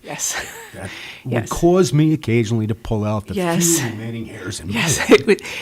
And I liked my job with the state, but there were reasons I had to leave. So, so I was very fortunate to be hired with the district attorney's office, and I made clear from the beginning that my interest was in prosecuting animal cruelty cases, having worked with Catskill Animal Sanctuary as an educator. Great place. It's a wonderful place, and having worked with other organizations that do very serious farm and domestic companion animal rescue, I just saw this incredible void in the law and in prosecution. So Mr. Clegg was, our district attorney, was very, very on board with my ideas. And I think in the 2 short months I've been with the office. 2 months. Still, about 2 months. I've kind of been sorting my way through being a prosecutor, and at the same time trying to build what I hope will eventually be an actual unit. You brought up a very good point. Crimes against animals are egregious. They are truly voiceless. And the victims are voiceless. And so it puts a prosecutor in a position of working with somebody who, I mean, we can listen to them and they can tell us things, but they can't testify. They can't testify in court. They can't give us a description. Every case that you prosecute in the area of animal cruelty, you have victims, but the victims can't be heard. Correct. They're heard through you. Exactly. And your cases are built based upon mainly forensic evidence. veterinarians or others Yes. that observe the consequences of mistreatment of animals. Correct. So we do get calls. The SPCA gets calls. Local police departments, state police get calls reporting certain types of abuse. There's a huge variety. There are a variety of offenders. Regardless of what they are, the calls come in. So sometimes we have human witnesses who can assist with the prosecution. Witnesses who were present and actually observed some of the abuse of the animals. Correct. And in domestic violence cases, which I'm sure I don't have to tell you about the link between animal abuse and human violence, particularly in the context of domestic violence,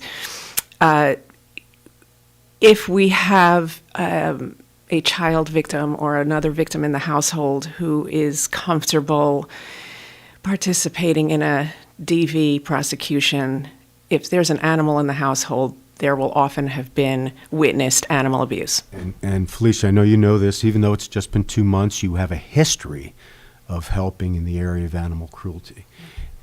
The 40 years that I worked on these cases, so many times where we saw abusive relationships between boyfriend and girlfriend, where we had individuals graduating, I shouldn't say graduating because it's also serious, but ending up Yes. on violent, assaultive behavior, including murder. Yes, I was going to say homicide is... Homicide Yes. in felony criminal court.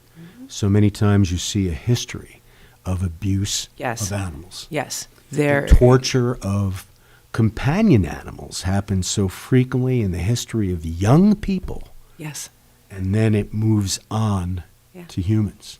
Yes, So, invariably. I mean, we should be outraged enough by the fact that an individual would perpetrate such harm, such torture on a defenseless life. We should be aggravated enough by that. But if there's some people that think that that's not that serious, it is typical that the individuals that perpetrate that type of crime graduate and go on to perpetrate similar crime upon Correct. children, domestic partners, or others, even strangers. The elderly, disabled, people again who don't have a voice, who are vulnerable, who society, in the case of children, I think society is generally more concerned, but with the elderly and the disabled, sadly, our society doesn't want to, it ignores that group, generally speaking. I'm making a generalization. Part of that also, we in law enforcement have to take some blame. It's much better now, but I can recall in the cases of domestic violence especially, they were so difficult to prosecute Extremely. because so frequently the victim of the offense would ultimately change their mind for reasons of trauma, abuse, fear, or just the whole area, the cycle of domestic violence. Exactly. But so many times, so much effort and time would be put in to prosecute such a case, and at the end, you couldn't go forward because Correct. the victim would not testify. Now, things are dramatically different now, but you're facing that in every animal cruelty case. Exactly. And so Liz Colmoni-Mills from our office, she's, last week, she's 2 awesome. She made a very good point in a presentation that sometimes cases that are not homicide cases have to be prosecuted with the mindset of a homicide because you have to assume you don't have a victim who can help you. So it's a totally evidence-based prosecution. Whatever that evidence is, witnesses, that's how I approach every animal abuse case. I may have and animals have an odd status under the law. So they're property, but they're special property. And there is an appellate division case, I don't recall the name of it, in a matrimonial action out of the third department. That is the department that we must Yes, follow. that we must follow, indicating that a dog is not like a chair. So it had to do with equitable distribution in a divorce case. So animals are kind of in this very odd category of property, and then some animals are more protected than other animals. Companion animals more protected than farm animals. Correct. And then within the companion animals, So let's say you have an African gray parrot as your companion animal. That's a bird, but some birds are not protected that way. So you can theoretically have an Ag and Markets 353A felony. Agriculture and Markets Law. That is the vehicle that allows you to prosecute people that perpetrate these acts. Correct. It's not under the penal law of the state of New York. No, we need to change that. That has to be changed. And there are some advantages to the Agriculture and Markets Act. It allows for certain types of search and seizure. It allows for the SPCA. Yes. So there are certain dynamics to that act that would need to be transferred into the penal law. Which easily could be done. Correct. And I think part of the strange way in which animal abuse is prosecuted in New York State has to do with the fact that, certain animals are seen as commodities in the farming industry, either as producing food or ultimately as food. And so they're seen differently. The Agriculture and Markets Act also addresses animals used for research. So the laws have to be tailored under our current situation to take that into consideration, to take those issues into consideration. So we have two sections under Agriculture and Markets, 353 and 353A. 353A covers all animals, including wild animals. So if you torture, set fire to an animal, poison an animal, although there's a specific section on poisoning, if you purposely run over an animal, I don't want to upset your audience. There are very, very terrible things being done to animals. If you starve animals to death, that's under 353 or 353A, depending on the animal. And if you torture an animal, and torture, when they say torture, I mean torture. I mean torture. Torture. Yeah. As we generally understand that term. Correct. The most any individual would face under the Agriculture and Markets Act is the lowest of all class felonies, correct? Correct. So if we are able to indict a felony, if we are able to prosecute a felony, let's say we have an egregious situation where a dog or cat is lit on fire. Which has happened. It happens, yes. It happens more often than people know. The maximum penalty in terms of incarceration is 2 years. That's it. I know that. That's it. I personally experienced it as a judge and a DA. That needs to change, and and what also needs to change is that. And by the way, that's a non-violent crime. Correct. So if someone is sentenced to 2 years, and it's 1 year and 1 year consecutively. Correct. It's not a 2-year state prison sentence. Correct. There's a difference. There's a very big difference. When we say 2 years, anything under the penal law of the state of New York, any sentence more than 1 year is a prison. Is a prison, Right. a state prison Correct. sentence. Anything a year or less County jail. is county jail. And there is a huge difference. I always say there's a very huge difference between the orange jumpsuit and the green jumpsuit. The green jumpsuit is state prison. The orange jumpsuit is County. county jail. County jail is like a Club Med Compared to state prison. Oh, yes. So, even though it's 2 years, which is more than the 1 year I mentioned, On even the though it's 2 misdemeanor, years, right. it's designated, since it's not under the penal law, it's designated that the time must be served in the county jail. And when you get a 1 year sentence in county jail, it's mean you're eligible for release 8 months? It's, I think, between 8 and 9 months, yes. And then these people so are somebody back can on the street. torture animals, Yes. torture them. Mm-hmm. I'm not just talking about not feeding them properly, Right. but torture them, and in 8 months they're back out on the street. Correct. I was faced with that with an individual that was a hunter, came up to visit relatives here in Ulster County for the purpose of hunting deer. Put himself out by where the deer trail was. Very cold morning. Waited and waited and waited. No deer. He obviously was upset. the neighbor's dog ran toward him, barking, not putting him in fear of physical well-being, barking.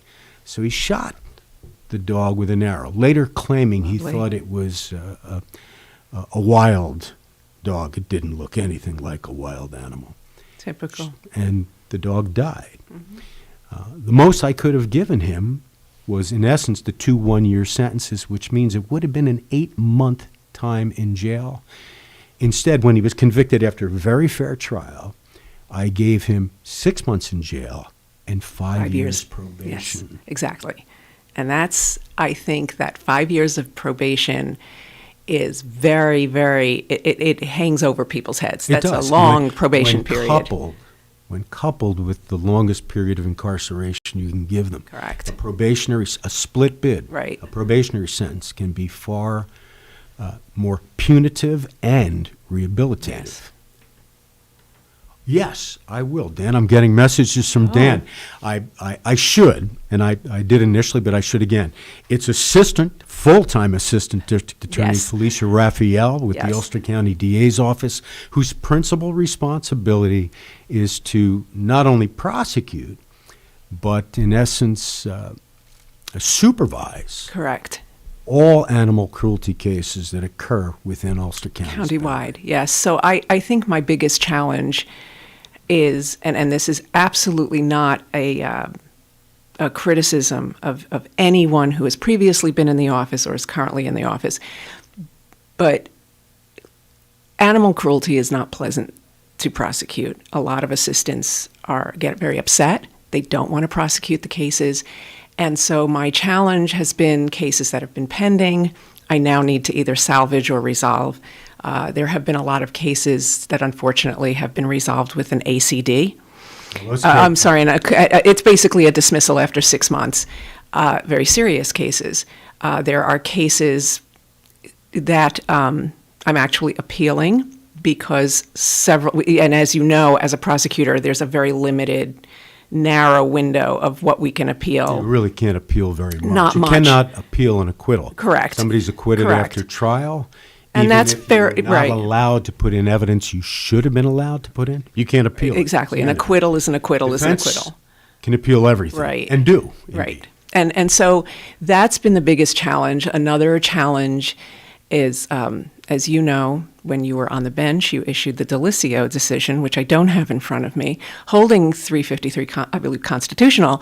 And so, unfortunately, not all of the judges know about the decision. Not all of the judges. They don't know about my decision? No. And disturbingly, I don't think they've read it. Every yes, I'm sure.